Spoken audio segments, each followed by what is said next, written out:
मैंने तो दो ही यूनिवर्सिटी फिल किया, तो अगर इन दोनों में न हुआ तो फिर आई एम कंफ्यूज, बीएचयू और ड्यू ही फिल की थी। ठीक है, सनातनी। और मैं जनरल कैटेगरी से हूं, एमएससी जूलॉजी और लाइफ साइंस के कट ऑफ क्या जाएगा। अगर एग्जाम में 80 मार्क्स आएगा तो किसी कॉलेज में होने की चांस है ना, किसी कॉलेज में होने की चांस है। मैंने 64 क्वेश्चन अटेम्प्ट किया था, पर शायद उसमें से 32 गलत हो सकते हैं। मोनिका कुमारी। तो कोई दिक्कत नहीं, कोई भी इंसान जितना क्वेश्चन अटेम्प्ट करता है वो तो बना ना, 100% एक्यूरेसी किसी का नहीं होता है, लेकिन माना जाता है 80-75 आपका रहे तो ज्यादा अच्छा माना जाता है। तो कोई बात नहीं, ऐसा हुआ तो अब क्या ही कर सकते हैं। 80 मार्क्स पर किसी कॉलेज में होने की चांस है तो बहुत सारे यूनिवर्सिटी है, बेस्ट यूनिवर्सिटी लोएस्ट मार्क पे होने वाला जो है। नमस्कार, मैं अनूप कुमार और आपका इस चैनल पे स्वागत है।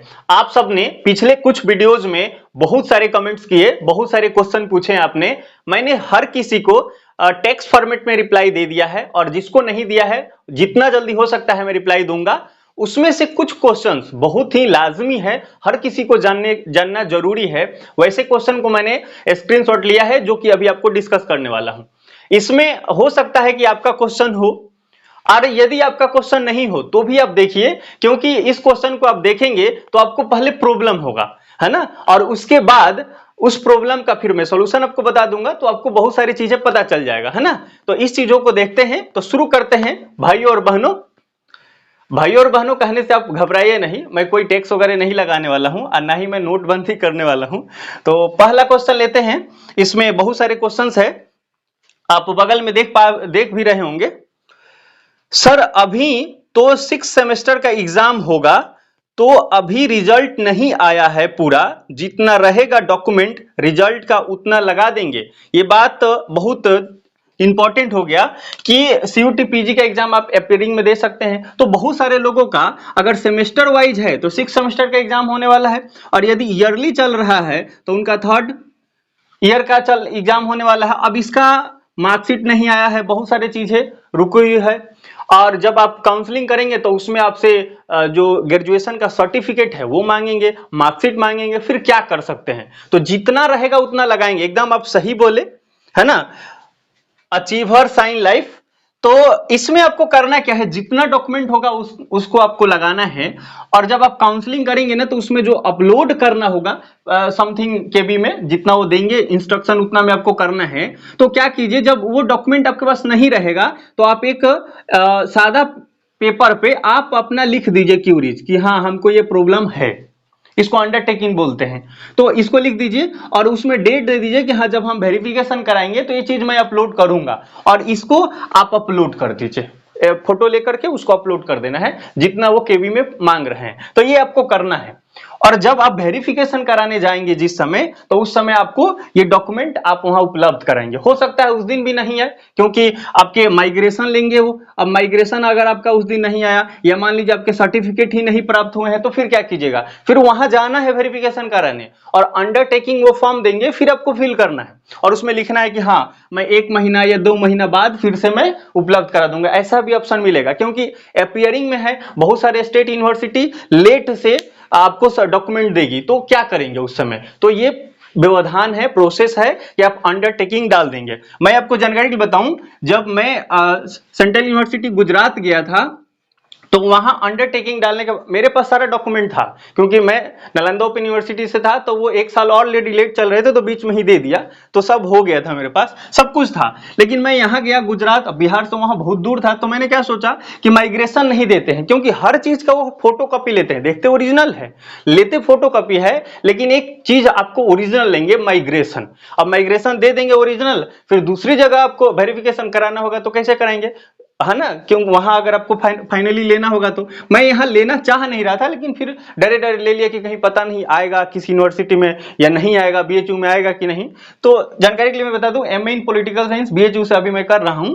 तो यहां मैंने माइग्रेशन जमा नहीं किया, अंडरटेकिंग डाल दिया कि मैं 1 मंथ में डेट दे दिया कि इस मंथ में आपको मैं उपलब्ध करा दूंगा, और उसके समय अंतराल में बीएचयू से मेल आ गया, तो फिर मैंने चलाया माइग्रेशन। मेरे पास ओरिजिनल था ही, बाकी हर जगह तो फोटो कॉपी लगता है। हालांकि अगर आप माइग्रेशन सबमिट भी कर देंगे तो जब आप कहेंगे कि हमको कैंसिल कराना है तो आप साइट पे जाएंगे, कैंसिल करेंगे और एक एप्लीकेशन लिखेंगे, वहां से आपको माइग्रेशन मिल जाता है। तो ऐसे यूनिवर्सिटी में तो जल्दी मिल जाता है, लेकिन जैसे बीएचयू हो, दिल्ली यूनिवर्सिटी हो, इसमें बहुत सारे प्रक्रियाएं हैं तो थोड़ा लेट हो सकता है। तो ये लोग लेते ही हैं बहुत लेट से, है कि नहीं? तो कोई दिक्कत नहीं होगा। तो आप जितना रहेगा उतना अपलोड कीजिए, नहीं है तो अंडरटेकिंग लिखिए और वहां पहुंच जाइए। अगर उस दिन भी नहीं रहे तो फिर अंडरटेकिंग लिखिए, एकदम हो जाएगा काम। ठीक है, तो उम्मीद करते हैं ये बातें आपको समझ में आ गई होगी। आगे का क्वेश्चन देखते हैं। सर मैंने एप्लीकेशन फॉर्म अब एडिट करके ड्यू नहीं ऐड कर सकती क्या? ये बात सोनिया वर्मा ने पूछा है कि जब उन्होंने एप्लीकेशन फॉर्म फिल किया था तो होता है ना कि आप यूनिवर्सिटी ऐड कीजिए, तो उन्होंने ड्यू को ऐड नहीं किया है।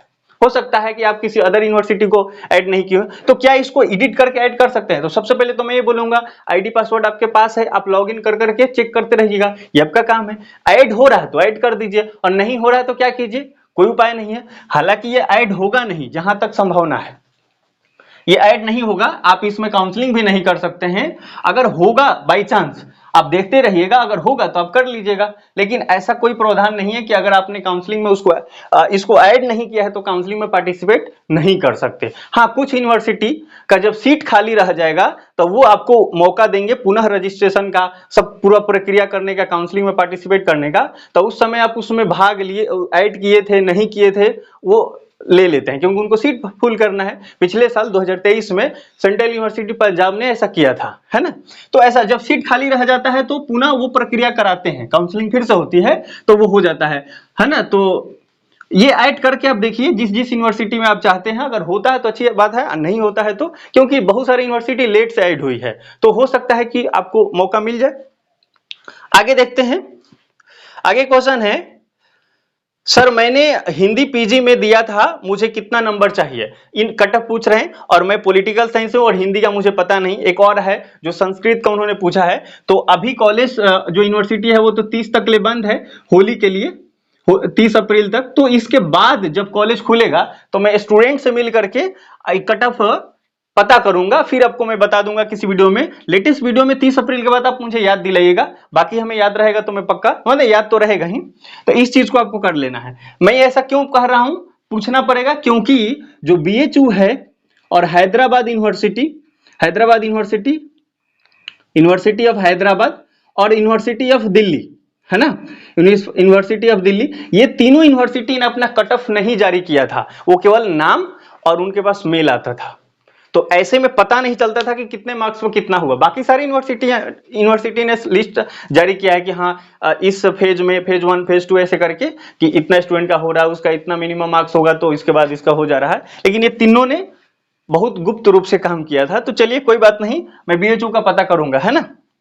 बाकी अदर यूनिवर्सिटी का आप अलग अलग साइट पे चेक कर सकते हैं, हर यूनिवर्सिटी के साइट पे जाकर के पीछे का जो 2023 का होगा वो चेक कर सकते हैं। बाकी मैं ये चीजें मैं पता करूंगा बीएचयू में, क्योंकि मैं यहीं पे हूं। आगे देखते हैं। सर आप जेएनयू की कट ऑफ कितनी कम बता रहे हैं? ये फैक्ट्स है तो वही मैं बताया जो पिछले साल हुआ था, है ना। ये बोल रहे हैं संशोधन कर सकते हैं, है ना, तो जरूरत नहीं है, मतलब जो फैक्ट्स है वही मैंने बताया है। सर एग्जाम के समय पर जो भी यूनिवर्सिटी दिया था, क्या सिर्फ उसी यूनिवर्सिटी के लिए काउंसलिंग कर सकते हैं, अदर यूनिवर्सिटी के लिए नहीं कर सकते क्या? तो ये बात सही है। अभी मैंने आपको बताया कि अदर यूनिवर्सिटी में आप ऐड नहीं किए हैं तो नहीं कर सकते हैं, बाकी आप ऐड करने की कोशिश कीजिए, हो जाता तो अच्छी बात है। आगे देखते हैं। सर जनरल कैटेगरी के लिए जेएनयू की कट ऑफ क्या रहेगी? Please reply political science. Political science ही नहीं, जेएनयू पिछले साल उसने सब सब्जेक्ट का कट ऑफ जारी किया है और उसने 4 cut off 1, cut off 2, cut off 3, cut off 4 तक ले उसने जारी किया है। वो सारा चीज साइट पे है। मैं आप बोलिएगा तो मैं पक्का सब कुछ बता दूंगा कि हाँ इतना इतना नंबर पे हुआ था। उन्होंने परसेंटेज वाइज दिया था, तो वो चीज है, इसको हम लोग किसी एक वीडियो में सेपरेटली देखेंगे, है ना।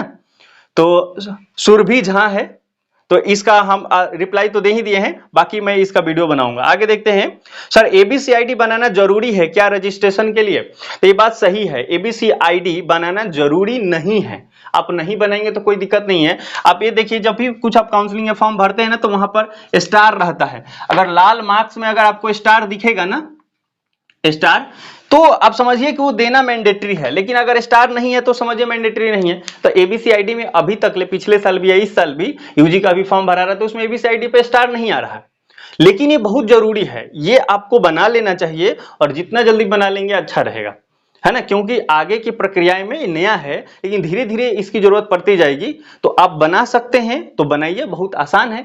किसी यूट्यूब पर आप सर्च मारिए एबीसीआईडी कैसे बनाएंगे, वो आएगा प्रोसेस, अब बना लीजिए, बहुत थोड़ा समय लगता है ना। आगे देखते हैं, सर बीएचयू में कैसे काउंसलिंग होता है और क्या डॉक्यूमेंट्स लगता है। डॉक्यूमेंट्स का मैंने सवित्री गुप्ता, मैंने डॉक्यूमेंट्स क्या क्या रिक्वायर्ड है मैंने पूरा बताया है, और उसमें काउंसलिंग कैसे होगा वो पूरा प्रोसेस भी बताया है। आप उस वीडियो को देखिए, डॉक्यूमेंट रिक्वायर्ड वाला, है ना। आगे है, मैंने तो 2 ही यूनिवर्सिटी फिल किया, तो अगर इन दोनों में न हुआ तो फिर आई एम कंफ्यूज, बीएचयू और ड्यू ही फिल की थी, ठीक है। सनातनी, और मैं जनरल कैटेगरी से हूं, एमएससी जूलॉजी और लाइफ साइंस के कट ऑफ क्या जाएगा। तो देखिए आपने दोनों जो नाम रखा है बीएचयू और ड्यू, इन्होंने पिछले साल का तो कट ऑफ इन्होंने जारी किया नहीं, तो ये कोई बता नहीं सकता। बाकी दूसरी बात यह है कि आपने 2 ही यूनिवर्सिटी दिया है, तो अब कट ऑफ आप सोचिए ही नहीं, आप फॉर्म फिल माने काउंसलिंग में आप पार्टिसिपेट कीजिए, क्योंकि आपके पास 2 ही ऑप्शन ही है। बाकी आप चेक करिए किसी अदर यूनिवर्सिटी में जहां ऐड नहीं किए थे उसमें ऑप्शन दे रहा है क्या, तो उसमें आप पार्टिसिपेट कीजिए। और यहां तक सोचिए ही नहीं, क्योंकि 2 ही आपके पास है, और इसमें भी सोचिएगा कट ऑफ, ये कट ऑफ कम होगा तो छोड़िए नहीं करेंगे, आपके पास ऑप्शन ही क्या है, ऐड करिए इसको, काउंसलिंग में भाग लीजिए, है ना, ज्यादा अच्छा रहेगा। एक और इंपॉर्टेंट क्वेश्चन है, अपडेट विथ शाह खालिद है, सर मेरा graduation BA honours in Persian है, but political science and history मेरा सपोर्टिव सब्जेक्ट है, जिसको 3 साल पढ़ा है, क्या मैं एमए इन पॉलिटिकल साइंस में एडमिशन हो सकता है।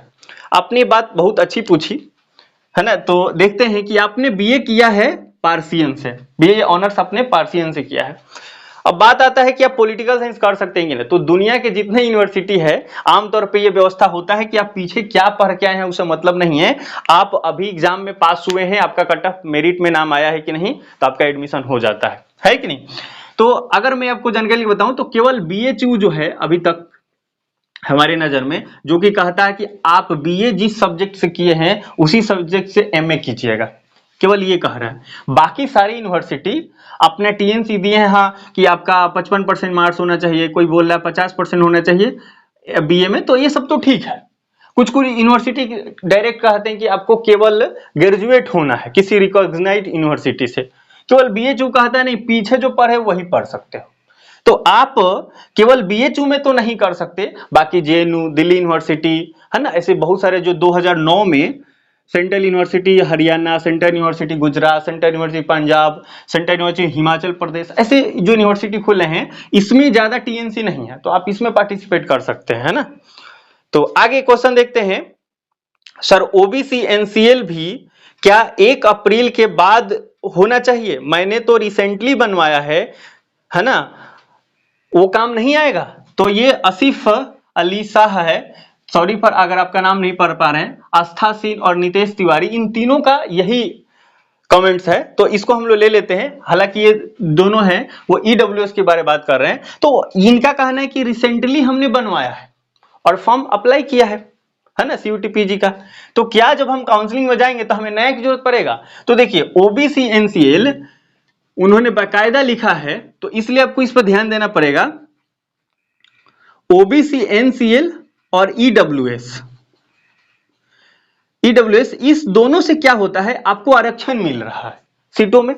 अगर मान लीजिए आपका कैरेक्टर सर्टिफिकेट नहीं बना है तो उससे कोई दिक्कत नहीं, क्योंकि उसे आरक्षण नहीं मिल रहा, आरक्षण इससे मिलता है ओबीसी एनसीएल और ईडब्ल्यूएस से। तो ये उनको अपडेट चाहिए, तो वो बाकायदा जब वेरिफिकेशन कर रहे थे पिछले साल तो बोल रहे थे कि 1 अप्रैल के बाद ही चाहिए हमें। तो अगर 2 गो में कोई प्रॉब्लम है, आपको लगता है रिसेंटली बनवा है लेकिन जो आपका फाइनेंशियल ईयर है वो तो चेंज हो गया, तो ईडब्ल्यूएस 1 साल का होता है, तो फाइनेंशियल ईयर का होता है, फाइनेंशियल ईयर 1 अप्रैल से 31 मार्च तक है, तो इसके बीच का ही वैलिड होगा ना। तो अगर आप अगस्त में करा रहे हैं, 8 अगस्त को मान लीजिए आप करा रहे हैं, तो आपको ये 2024 वाला चाहिए, इस पीरियड का 2024 का होना चाहिए, है कि नहीं, मैं एग्जांपल दिया आपको, तो इससे आपको आरक्षण मिलता है, तो इसमें आपको तो एकदम अप टू डेट होना चाहिए और 1 अप्रैल के बाद ही होना चाहिए। बाकी कैरेक्टर सर्टिफिकेट है तो 6 महीने उसका रहता है टीएनसी, और किसी यूनिवर्सिटी से आपको मिला है तो उसका तो वैलिड ज्यादा दिन तक रहेगा, है? तो उससे आप काम करा सकते हैं, कोई दिक्कत नहीं है, लेकिन ये आप कोशिश कीजिए एकदम नया रहे, ठीक है। सीयूटी रिजल्ट कब तक आएगा? लगभग 1 महीना में आ जाएगा, है ना। आगे देखते हैं, सर स्पोर्ट कोटा और एनसीसी का कोई बेनिफिट है क्या पीजी में ड्यू में एडमिशन लेने के लिए? प्रीति शुक्ला ने पूछा है। तो ये मैं आपको बताऊं कि जब आप काउंसलिंग प्रोसेस करेंगे तो उसमें वो पूछते हैं कि आप क्या स्पोर्ट कोटा से हैं, एनसीसी से हैं, तो उसमें क्लिक करना होता है, तो आपको क्लिक करना है, इससे बेनिफिट मिलता है ना। तो ये जरूरी है, आपको करना जरूर है। सर ड्यू के कॉलेज की कट ऑफ अलग अलग जाती है क्या? ड्यू के कॉलेज काफी है तो कम किस कॉलेज में कम नंबर में हो जाएगा नाम आ सकता है, किस कॉलेज में कम नंबर में नाम आ सकता है? ये बात सही है कि ड्यू में बहुत सारे कॉलेज है ना, उसमें साउथ कैंपस, नॉर्थ कैंपस बहुत सारा है। आपका कहना है रिया कश्यप जी कि कम में किस में हो जाएगा, तो मैं आपको बताऊं जो साउथ कैंपस है, साउथ कैंपस में जितने सारे कॉलेज हैं इसमें जो आपके मैत्रेयी कॉलेज है ना, इसमें कई कॉलेज हैं, तो इसमें जो साउथ कैंपस होगा कम नंबर पे काम हो जाता है ना। नॉर्थ कैंपस में सब कुछ नॉर्थ कैंपस के पास ही है, तो वहां तो मुश्किल है, वहां वो टॉप कॉलेज काउंट किया जाए, जैसे हिंदू कॉलेज है, हंसराज कॉलेज है। तो साउथ कैंपस में आप देखिए, साउथ कैंपस में जो भी कॉलेज हैं इसमें आपका हो जाएगा। आत्माराम सनातन धर्म कॉलेज, तो उसमें आपका हो सकता है कि नहीं। शहीद भगत सिंह है, तो इसमें आप देखिए, इसमें बहुत सारे कॉलेज हैं। बाकी जब काउंसलिंग होगा तो कॉलेज का प्रेफरेंस क्या होगा वो आपको बताया जाएगा बकायदा, तो उस समय आप भर लीजिएगा, है ना। अभी काउंसलिंग आने दीजिए तो उसको हम लोग बात करेंगे। एक इंपॉर्टेंट क्वेश्चन है, ये इसको लेते हैं। सर सीयूटी के फॉर्म में हमने ईडब्ल्यूएस नहीं भरा, जनरल अनरिजर्व्ड है, तो क्या मैं काउंसलिंग में ईडब्ल्यूएस बनवाकर उसे भर सकती हूं? तो देखिए, आपने जब आपने सीयूटी पीजी का फॉर्म अप्लाई किया तो उसमें वो पूछ रहे थे आपका कैटेगरी क्या है, तो आपने ईडब्ल्यूएस उसमें नहीं डाला, है ना। आप ईडब्ल्यूएस पर सिलेक्ट नहीं किए तो क्या डाले? क्या अनरिजर्व में या जनरल मान के आप भरे? अगर आपने ईडब्ल्यूएस सिलेक्ट किया है ना, ईडब्ल्यूएस पर आपने सिलेक्ट किया है और वहां जो उसने डॉक्यूमेंट मांगा तो आपने कुछ भी डाल दिया, अंडरटेकिंग कुछ भी लिख के, या कोई और पीडीएफ आपने डाल दिया, लेकिन आपने ईडब्ल्यूएस सिलेक्ट किया है, तो काउंसलिंग जब करिएगा तो ईडब्ल्यूएस पर सिलेक्ट कीजिएगा और फिर आगे आपको बढ़ना है। लेकिन आपने ईडब्ल्यूएस सिलेक्ट नहीं करके आप वहां पे जनरल, क्योंकि कुछ ना कुछ आपको सिलेक्ट करना है, क्योंकि कैटेगरी में तो स्टार मार्क्स दिए हुए हैं, तो कुछ ना कुछ सिलेक्ट करना है, आपने कुछ ना कुछ किया होगा। तो आप जिस कैटेगरी को सिलेक्ट किए हैं सीयूटी पीजी फॉर्म एप्लीकेशन भरते समय, वही आपका इस साल माना जाएगा, मतलब इस पूरे प्रक्रिया में, क्योंकि एक बार आपने कर दिया तो वो आगे तक फॉरवर्ड होगा। तो यदि आपने ईडब्ल्यूएस पर क्लिक किया था, इसी से आपने भरा है, तो आगे आपको यही प्रोसेस नया बनवा लीजिए, अब बनवा लीजिए और डाल दीजिएगा। लेकिन आपने जनरल उस समय सेलेक्ट कर लिया है तो कोई उपाय नहीं है, आपको फिर जनरल से ही आगे बढ़ना है, ठीक है। तो इस टाइप के बहुत सारे क्वेश्चन है यहाँ पे, इन लोगों ने इसी प्रकार के क्वेश्चन पूछा है, तो इनका मैंने जवाब दे दिया है। आगे देखते हैं, एक क्वेश्चन है कि भैया प्लीज पंजाब यूनिवर्सिटी की फी स्ट्रक्चर के बारे में प्लीज बताइए। तो देखिए, पंजाब यूनिवर्सिटी तो सीयूटी पीजी में है ही नहीं, आपको कहां से मिल गया? आई थिंक आप शायद 2009 में एस्टेब्लिश जो सेंट्रल यूनिवर्सिटी पंजाब, आप उसके बारे में बात कर रहे हैं। तो अगर ये है तो सेंट्रल यूनिवर्सिटी पंजाब का जो फी स्ट्रक्चर है 1 साल का 12,000 लेते हैं, और आपको ये जानना है तो आप उसके साइट को ये खोलिए और उसके साइट से आप प्रोस्पेक्टस डाउनलोड कीजिए इस साल का, तो उसी में वो बाकायदा लिखे होंगे कि कितना फी, ट्यूशन फी कितना है, हॉस्टल फी कितना है, वो हॉस्टल भी देते हैं और अच्छी यूनिवर्सिटी है, भटिंडा में है, तो आप वो चीजें देख सकते हैं, तो उसके स्ट्रक्चर में आपको मिलेगा। अगर कोई दिक्कत होगा तो बताइएगा, मैं स्पेशल उस पर वीडियो बना दूंगा, है ना। हालांकि मैं बीएचयू का जल्दी ही बनाने वाला हूं, तो उसको आप एक बार देख लेंगे तो उसको समझना आसान हो जाएगा। तो देखते हैं, जितना जल्दी हो पता करते हैं। एक क्वेश्चन और लेते हैं, गौरव सिंह का है, माई ईडब्ल्यूएस वाज मेड इन 9/2/2024, है ना, इन्होंने फरवरी में ही बनाया है, बट उसमें तो लिखा है valid for next 1 year from date of issue, क्या मैं फिर से अप्लाई कर दूं? तो आप यहां पे हैं, इन सबका एक ही बात ये पूछा गया है। तो मैं आपको बताऊं कि ये आपको आरक्षण वाला है, तो ये आपको 1 अप्रैल ही मांगेंगे। पिछले साल ये हुआ है, वो बोलते थे 1 अप्रैल के बाद का दिखाओ, पीछे वाला नहीं। क्योंकि मैं खुद बनाया, पहले एप्लीकेशन के लिए एक बनाया था, फिर वेरिफिकेशन कराने जा रहे थे तो फिर मैंने एक बनाया, क्योंकि उस समय हम लोग को बहुत कुछ पता चल नहीं रहा था। आपको तो मैं मान लीजिए इस प्रकार से आंसर दे पा रहा हूँ, उस समय मुश्किल हो रहा था क्योंकि नया नया फॉर्मेशन हुआ था। सीयूटी तो मान लिया 1 साल पहले से ही शुरू हुआ था। तो आपको बनवा लेना है ओबीसी एनसीएल या ईडब्ल्यूएस, इससे आपको आरक्षण मिलता है, ये बहुत जरूरी है। 1 अप्रैल के बाद बनवा लीजिए। आसान है तो पक्का बनवाइए, बहुत मुश्किल है तो फिर सोच सकते हैं, लेकिन ये सोचना नहीं है, क्योंकि मैंने डॉक्यूमेंट रिक्वायर्ड वाला में दिखाया था, उसमें स्पष्ट रूप से उसमें लिखा हुआ था कि या तो 1 अप्रैल का होना चाहिए, नहीं तो 1 अप्रैल के बाद का होना चाहिए। मतलब फाइनेंशियल ईयर का मांग रहे हैं वो, तो इसलिए ईडब्ल्यूएस और ओबीसी एनसीएल आपको इसी साल का चाहिए, 1 अप्रैल के बाद का चाहिए, इसको ध्यान रखना है। क्या एससी कैटेगरी के लिए भी सर्टिफिकेट 1 अप्रैल के बाद का होगा? तो ये भी तो आपका कैटेगरी है, इसलिए आपको चाहिए, है ना। जब आप फिल करेंगे तो उसमें स्टार मार्क्स आएगा, काउंसलिंग में पार्टिसिपेट करेंगे, वहां लिखेगा नीचे कि 1 अप्रैल के बाद का होना चाहिए। अगर ऐसा पूछ दिया तो आप समझ जाइए कि वहां भी वही मांगेंगे, है ना। जब मैंने आपको ये बताया कि जब आप काउंसलिंग प्रक्रिया में भाग लेंगे तो जब फिल करेंगे ना कैटेगरी, वहां ईडब्ल्यूएस मान लीजिए अपलोड कीजिएगा, एससी कैटेगरी जो है आपका वो अपलोड कीजिएगा डॉक्यूमेंट, तो वहां पे जैसे आप उसको क्लिक कीजिएगा तो नीचे वो इंस्ट्रक्शन आएगा कि 1 अप्रैल के बाद का होना चाहिए। अगर ऐसा इंस्ट्रक्शन आया तो आप समझ जाइए कि पक्का जरूरी है बनाना। अगर नहीं आ रहा थोड़ा सोच सकते हैं, है ना, फिर उस समय आप देखेंगे, पर ये आएगा जरूर, क्योंकि पिछले साल आ रहा था। सर इसका एडमिशन कब तक हो जाएगा लास्ट सब कंप्लीट, है ना। इनका ये मानना है, बहुत परेशान हो गए हैं लग रहा है पूजा कुमारी, कि एग्जाम हुआ, काउंसलिंग होगा, क्या क्या होगा अभी, है ना, और फाइनली सब कुछ कब कंप्लीट हो जाएगा। तो मैं आपको बताऊं, पिछले साल ऐसा हुआ था, जून में एग्जाम हुआ था, 8 जून को पिछले साल एग्जाम हुआ था, और सितंबर तक ले पूरी प्रक्रिया चली थी, है ना। तो आप मान के चलिए 4 महीना आपको लगेगा, तो आपका जब एग्जाम हुआ वहां से आगे 4 महीना जोड़ लीजिए, तो ये आपका हो जाएगा। मतलब मुझे लगता है जुलाई तक हो जाएगा। भैया जी, Hindu college of DU is better than BHU for civil service aspirant. तो ये बात सही है कि यूपीएससी आपको करना है, हालांकि यहाँ सिविल सर्विस उन्होंने लिखा है, तो अगर आपको यूपीएससी करना है या सिविल सर्विस ही लेते हैं तो आपको दिल्ली में माहौल ज्यादा मिलेगा, है ना। तो ये आप पहले से भी बोल रहे हैं कि बीएचयू दिल्ली यूनिवर्सिटी अच्छा है कि बीएचयू, तो मैं बोलूंगा अगर आपका दिल्ली यूनिवर्सिटी में हो रहा है तो आप दिल्ली यूनिवर्सिटी जाइए, और नहीं होता है तो बीएचयू आइए। यहाँ भी कोई खराब माहौल नहीं है, ठीक ठाक आप पढ़ाई हो जाएगा, पर वहां ज्यादा अच्छा रहेगा दिल्ली यूनिवर्सिटी में, है ना। आगे देखते हैं, ब्यूटीफुल साउल का क्वेश्चन है, उन यूनिवर्सिटीज में भी काउंसलिंग के लिए अप्लाई कर सकते हैं जो सीयूटी पीजी एग्जाम फॉर्म में नहीं डाला था? इस क्वेश्चन का जवाब मैंने दे दिया है ना। ऐड करने की कोशिश कीजिए, होता है तो अच्छी बात है, नहीं तो क्या ही कर सकते। सर मेरा कैरेक्टर सर्टिफिकेट जनवरी 2024 का है, तो क्या वह वैलिड होगा? तो आपका ये कैरेक्टर सर्टिफिकेट है तो ये वैलिड होगा, क्योंकि वो 6 महीना तक रहता है। हालांकि अब जो बन रहा है उस पर 1 साल लिख रहा है, तो ये इसमें कोई दिक्कत नहीं, क्योंकि इससे आपको आरक्षण नहीं मिल रहा है ना। आरक्षण वाला ईडब्ल्यूएस और ओबीसी एनसीएल 1 अप्रैल के बाद का चाहिए पक्का।